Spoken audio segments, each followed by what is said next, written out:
Nani ekhaya lamaphupho.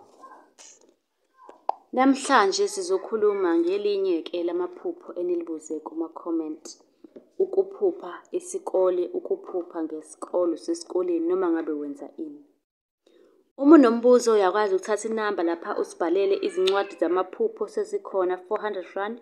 Ikhona nensipho yobulongo iyasiza ukugeza idlozi, ukuvula okuvaliwe, iy'nhlahla, ukuthandeka, imisebenzi, ey'ntweni ey'ningi iyasiza. I-100 rand. Bese siba ne-turmeric soap esiza kwi-skin nayo i-150. Kanti-ke namhlanje sikhuluma ngokuphupha isikole. Ngabe-ke khona-ke kubika ukuthini? Lokho esizokucacisa. Ukuphupha ngesikole noma ukuphupha usesikoleni noma ukuphupha ufundiswa, ngabe use-primary, ngabe use-high school, ngabe use-varsity. Lokho kubika ukuthini? Ngesikhathi esiningi kuyaye kuthiwe-ke kusuke kuyintwaso, kuthiwa hamba uyothwasa.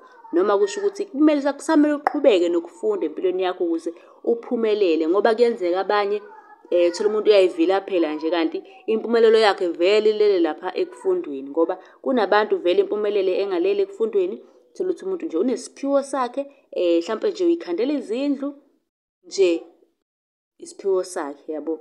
Isiphiwo somuntu awusoze wamphuca sona. Ukuphupha ugqoke ibhayi noma iy'mpahla zesikole kusho ukuthi kunomoya wedlozi phakathi noma isithunga. Kungenzeka ukuthi uzoba umthandazi, ukhulekela abantu, ulapha abantu ngemithi, izinto ey'kanjalo nje. Kodwa kunesiphiwo onaso owasiphiwa abantu abadala.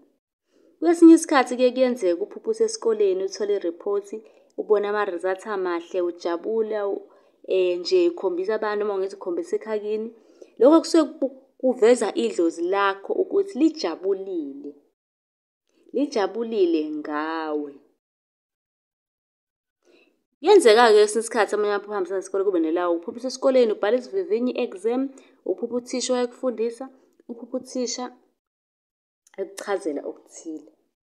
Uma unombuzo-ke nawe sicela ubuze lapha kwi-comment okanye usilandele ku-YouTube, usilandele ku-TikTok, usilandele ku-Facebook. Igama nje liyafana, sichaza amaphupho. Ningakhohlwa uku-subscribe-a ukuze nizothola ulwazi olanele ngamaphupho. Nisale kahle.